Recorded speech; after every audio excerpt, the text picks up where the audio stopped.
네, 여러분 안녕하세요. 박프로입니다. 오늘 현재 시간은 오후 9시 4월 22일 일요일 오후 9 시고요.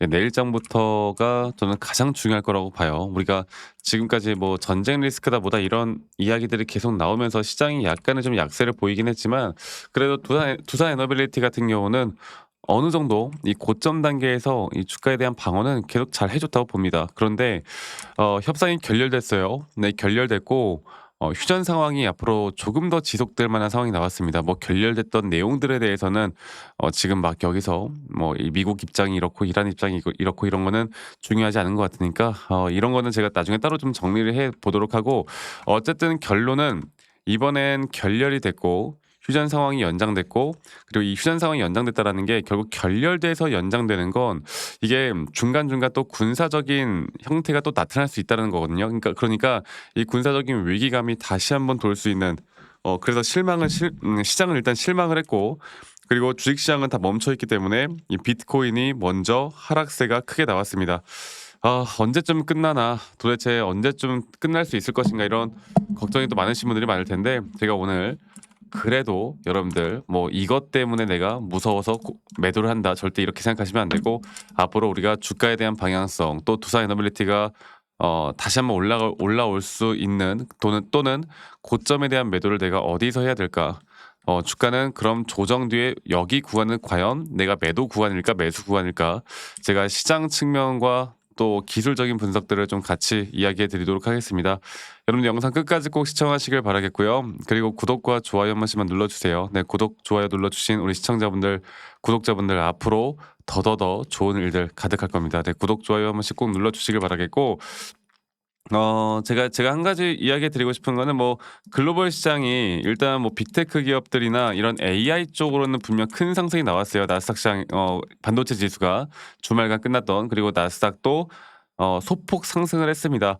그러니까 시장은 야, 뭐 어쨌든 간에 종전은 될 거고 이번에 좋은 소식이 나올 거야. 그런데 그래도 일단 약간 좀 지켜보자라는 생각으로 약간 보합권이었고, 그런데 그래도 AI는 역시나 강세를 보였거든요. 그렇다라고 한다면 저는 그렇게 봐요. 그러니까 투자에너빌리티도 결국 이런 시장에 대한 변동성이 이제 좀 멈춰줘야 되고, AI 쪽으로 돈이 들어오는 흐름이 결국 나와줘야 합니다.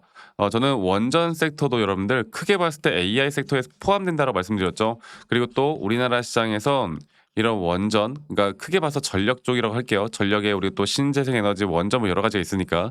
그리고 피지컬 AI, 로봇, 그리고 메모리, 반도체, 이거는 뭐 말할 것도 없죠. 그리고 저는 2차 전지까지 이 네 가지 섹터가 앞으로 계속 순환매는 돌 거라 보고 있거든.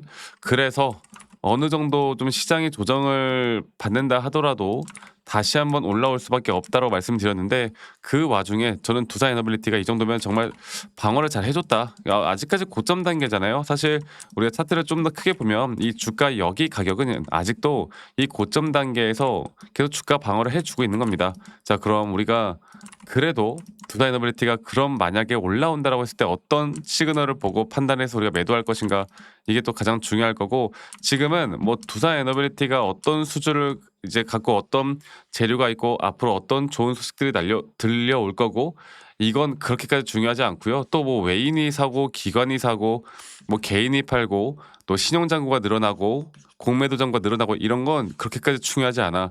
그러니까 시장이라는 건 항상 내가 지표라는 것도 그렇고 현재 상황에 맞게 가장 중요하게 봐야 되는 것들이 있거든. 지금은 뭐다? 바로 전반적인 글로벌 시장이 가장 중요한 시기고, 오히려 미장에 대한 흐름이 너무나 중요합니다.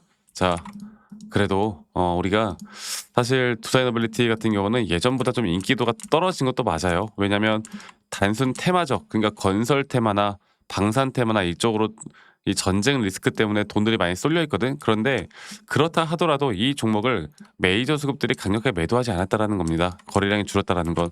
그러면 우리가 차트적으로 제가 다시 한 번 더 이야기를 해드려 보자면, 볼게요.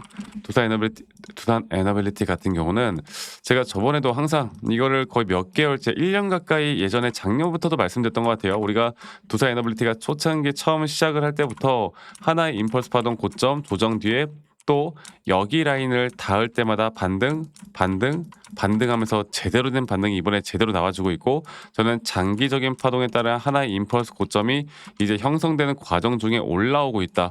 네, 그리고 이 단기적인 고점이 형성된 뒤에는 또 큰 조정 또한 우리가 생각을 해봐야 합니다. 하지만 그 큰 조정이 나오기 전에 아직 상승에 대한 추세는 충분히 올라올 수 있고요. 이 상승에 대한 추세가 나오는 현재 이 파동 자체가 또 이런 디테일한 파동들이 계속 진행이 되어 갈 것이기 때문에 아직은 여러분들 우리가 단기적인 고점은 충분히 돌파 가능해. 우리가 돌파를 한 다음에 시장과 또 이 추세를 보고 이런 정확한 고점에 대한 시그널, 뭐 RSI 지표나 또는 캔들 모양이나 뭐 하락에 대한 다이버전스나 제가 이런 것들을 계속 추적 관찰해 나가면서 이런 등락폭들에 대한 대응들을 여러분들과 함께 할 겁니다. 그래서 저는 이제 시장에 대한 변동성은 앞으로 더 커질 수밖에 없다고 봐요. 그리고 또 금요일에 뭐가 나왔어요, 여러분들 금요일에. 그리고 CPI 발표가 있었잖아. 예상치를 하회를 하긴 했지만 그래도 물가 소비자 물가 지수가 3.3%라는 생각보다 좀 높게 나오는 부분들이 있었습니다. 그래서 아직 시장은 금리 인하에 대한 기대감까지는 멀다. 하지만 어느 정도 동결만 유지가 된다 하더라도요. 결국 스태그플레이션이나 경기 침체 이런 것들만 아니면 지금 단계에선 매도할 이유가 없다고 봐요. 아시겠죠? 그러면 우리는 앞으로 이 정확한 타점만 잘 잡아 나가면 될 거고 제가 이런 타점들이 나올 때마다 여러분들과 라이브 영상이나 또는 타점에 대한 영상들을 다 같이 공유를 해 나갈 예정이고요. 그리고 또 저희 시청자분들, 구독자분들 대부분 다 우리 또 직장 다니시거나 본업하시거나 자영업하시거나 바쁘시잖아요. 그래서 제가 웬만하면 다이렉트로 제가 문자로 안내를 해 드릴 예정이고 앞으로의 매수 혹은 앞으로의 매도에 대한 타점들을 여러분들과 다 같이 잡아 나갈 예정이고 그 부분들은 지금 보이시는 밑에 보이시는 제 번호로 두산 에너빌리티의 두산이라고 저에게 문자만 한 통 남기시면 되겠습니다.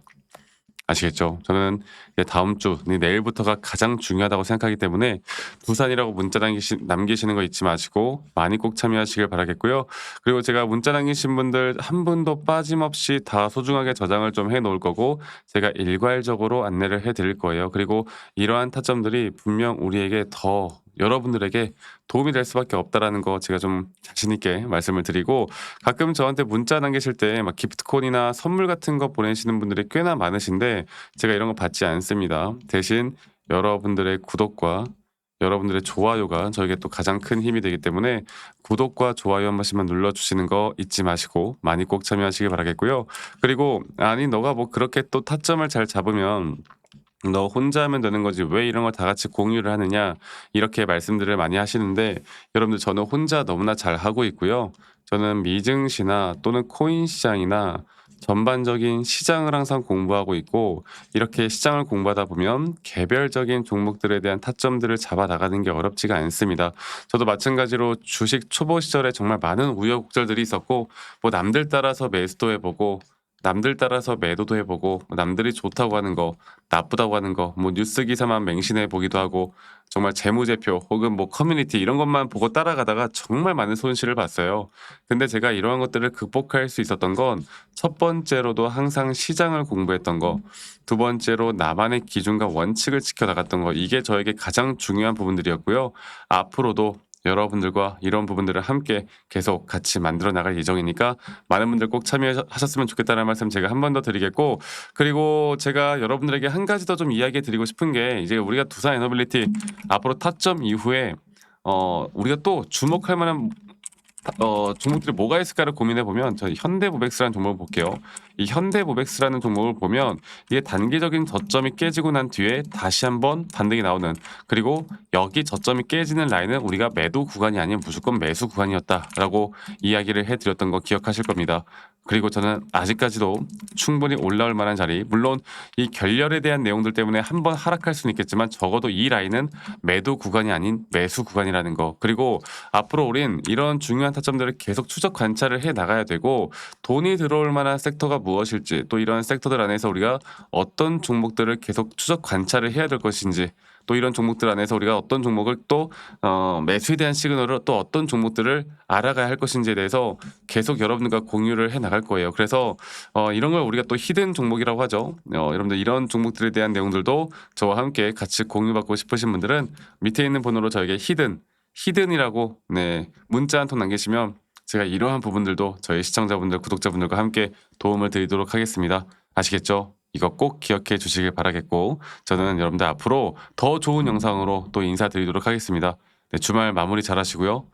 돌아오는 한 주 행복한 또 한 주 보내시길 바라겠습니다. 감사합니다. 박프로였습니다.